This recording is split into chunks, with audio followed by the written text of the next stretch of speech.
아, 여러분 그 해피 프라이데입니다. 오늘 금요일인데 제가 집에서 오늘 일하는 날입니다. 그래서 아침에 뉴욕 시간에 맞춰서 일어나서 제가 회사에서 쓰는 시스템은 그대로 지금 집에 와 있습니다. 그래서 트레이딩하고 그다음에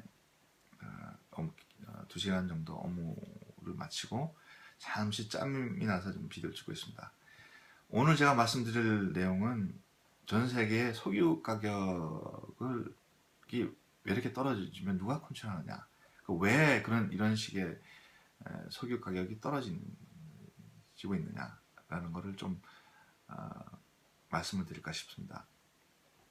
오펙이죠. 여러분 다 아실 겁니다. 오펙은 사우디아라비아를 위시한 그 중동 국가들이 전 세계의 그 석유 가격을 조정하기 위한 어떤 그 카텔이죠.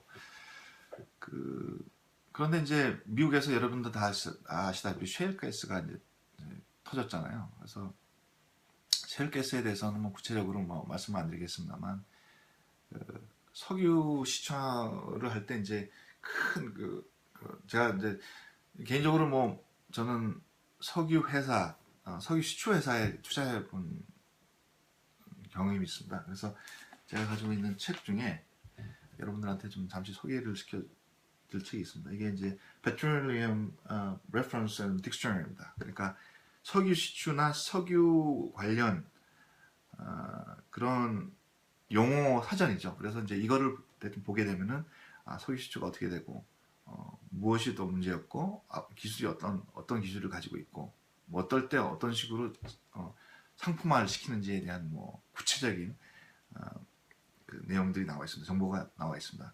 이거를 제가 보고 이제 텍사스에 가면 그 걸프 오브 멕시코가 있죠. 거기서 석유 시추를 하는 데를 배를 타고 가서 직접 봤어요. 제가 견학하고 어떻게 나오는지, 생산성이 어떤 건지, 무슨 기술을 사용하는지에 대해서 제가 직접 며칠 동안 가서 봤기 때문에 좀 깊게 여러분 좀 알고 있다고 해도 좀 과언이 아닐까 아니지 않느냐 그렇게 제가 조심스럽게 말씀드릴 수가 있습니다. 오펙이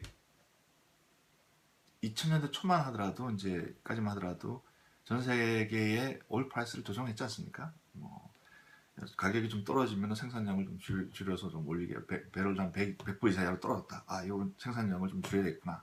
120불 만들고 생산 너무 비싸지면 또 뭐 미국에서 또 압력이 들어오고 뭐 무기 살래 안 할래 그래서 좀 딜 해가지고 야 매장량 늘려 그러면 또 가격이 이제 80불 떨어지고 가격이 떨어지면 전 세계의 어떤 시장 경제에 있어서는 좀 어떤 긍정적인 부분이 분명히 있으니까 그렇게 조정을 해왔죠. 근데 여러분도 아시다시피 몇 년 됐죠. 꽤 오래됐어요. 쉘가스는 있었어요. 근데 이게 가만히 보니까 이제 미국 입장에서는 더 이상 오펙한테 끌려가서는 안 되겠다라는 그런 의견들이 있었어요. 그래서 뭐 여러 가지 뭐 의견이 있습니다만 여러분 부시 행정부 때 이라크전이 일어나지 않습니까? 뭐 가장 큰 이유가 뭐 어떤 분에 의하면은 대량 살상 무기가 뭐 이라크에 있다 이렇게 말씀을 하시는 경우도 있는데 저는 굉장히 조심스럽게 말씀을 드리지만 석유 매장량이 이라크가 그때 당시로 3위였어요. 하루에 100만 명, 100 그러니까 305 million 배럴을 하루에 뽑아낼 때입니다. 전 세계 3위 이라크 그러니까 사우디아라비아가 제 1위였고 저 2위는 기억이 안 납니다만 중동 국가입니다. 3위가 이라크였습니다. 그런 이유가 어느 정도 있지 않았는가. 저는 그 이후에 이제 셰일가스라는 게 미국에서 터지죠. 매장이. 그래서 셰일가스 때문에 미국에 있는 셰일가스가 생산량이 증가하면서 오펙의 기능이 상실됐다. 이렇게 보시는 분이 있는데 좀 더 구체적으로 제가 설명을 드리겠습니다. 셰일가스가 매장량이 있었어요. 매장량은 지금 보니까 뭐 어떤 뉴스에 메디아에 따라 다르지만 30년, 40년 동안 하루에 뭐 미국에 필요한 모든 게 모든 그 생산량이 이상이 들어있다는데 제가 볼 때는 그 이상입니다.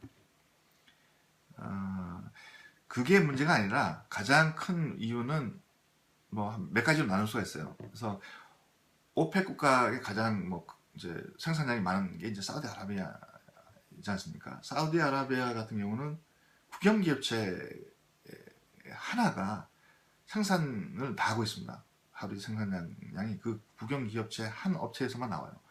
그러니까 공산국가 러시아도 한 3개 정도밖에 안 돼요. 그러나 베네수엘라도 국영 기업체입니다. 베네수엘라 성인 매장량이 많지 않습니까? 그러니까 생산성이 떨어지는 거예요. 그렇게 되면서. 그러니까 여러분들 그냥 생각하시기에는 오일만 있으면은 그 뭐 부자가 될 것 같은데 그렇지 않지 않습니까? 베네수엘라 부자가 아니잖아요.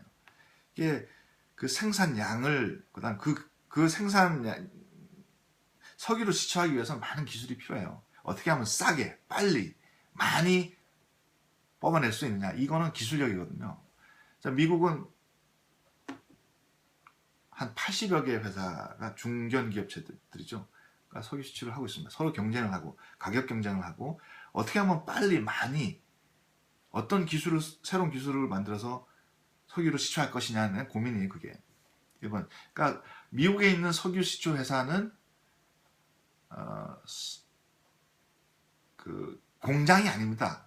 어떻게 보면 여기가 제가 사는 데가 실리콘밸리인데 기술 회사예요.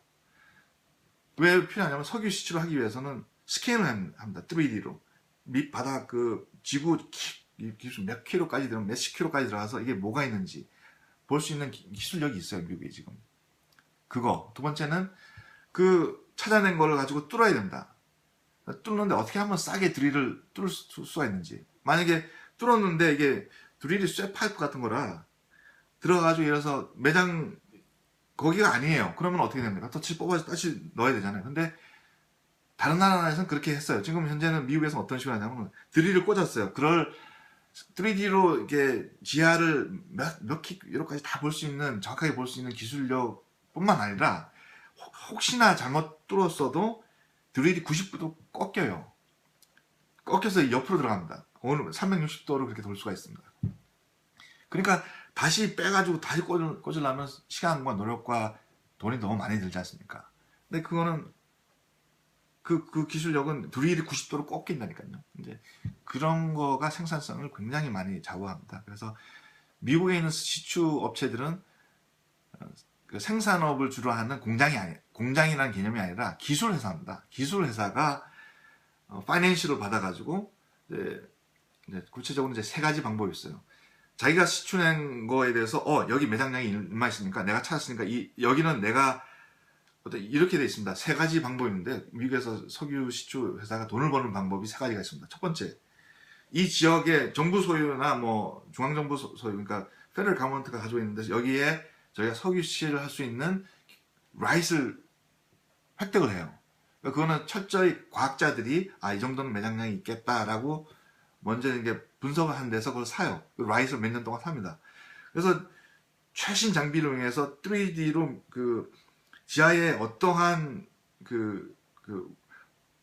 어떤 바위가 있는지 뭐가 어디 있는지를 다 분석한 다음에 여기에 자료가 이렇게 나오겠죠. 그러면 이 자료를 가지고 여기 생산량이 이만큼 있을 가능성이 높기 때문에 너희들한테 판다, 이 라이스를. 그래가지고 자기가 정부에 돈 내는 것보다 훨씬 더 많이 프리미엄을 붙여서 그 자체를 팔아요. 그러면 얘네들은 그냥 시추 작업도 안 하고 아무것도 안 하는 상태지만 그냥 그 권리를 파는 거예요. 프리미엄으로. 그러면 이제 짧은 시간 안에 시추나 이런 거, 이게 그런 장비를 동원할 필요 없이 그냥 돈을 버는 거예요. 두 번째 방법은 시추를 합니다. 시추에서 처음에 나오는 게 있어요. 그러니까 처음에 나와서 매장량이 얼마고 얼마 이렇게 할 수가 있겠죠. 그래서 고기만 있는 게 아니라 이제 가장 싸게 또 팔 수 있는 게 뭐냐면은 그 옆에도 매장량이 있거나 한 군데 나오면 그 근처에 특히 이제 해안가에 가면은 멕시코 그 만에 이제 들을 때는 드릴을 어떻게 뚫냐면은 바닷가에 뚫기에 돈이 더 많이 들거나 시간과 더 많이 듭니다. 근데 실수가 되면 옛날에 그 브리티시 페트롤리움에서 BP에서 미국에서 그 바닷가의 시추에다 잘못해가지고 기름이 새가지고 유출돼가지고 좀 환경 오염했다고 몇 빌리언을 제가 그 걔네들이 좀 물어냈지 않습니까? 그것처럼 이 바다에서 시추라는 건 굉장히 어렵습니다. 그래서 그거를 이제 바다에 시추해서 먼 바다에 나가가지고 그 개척하는 그 시추 공사를 와일드 캐링이라고 합니다. 와일드 캐링. 와일드는 이제 말 그대로 이제 와일드라는 뜻이고요. 캣은 이제 와일드 캣. 그러니까 그 고양이라는 뜻이죠. 와일드 캐링이라는 거는 먼 바다나 뭐 이렇게 시추 시설이 되어 있지 않는 인프라스트럭처 없는 데 가서 뜯는 게 가장 위험하거든요. 근데 그렇게 하는 것보다는 그 옆에 바로 뚫어서 조금씩 생산량을 늘려나가는 게 있습니다. 그렇게 되면은 이미 파이프관이 거기까지 들어와 있기 때문에 새로운 시설이 다시 설치할 필요 없습니다. 파이프 하나만 가면 되니까 조금씩 늘어나는 거죠. 그래서 생산량을 늘려나가는 겁니다. 그런 방법이 있습니다. 도는 방법에는. 그게 이제 두 번째 방법이고, 세 번째 방법이 와일드 캐링입니다. 와일드 캐링은 돈이 많이 들어가죠. 장비가 많이 들어가니까.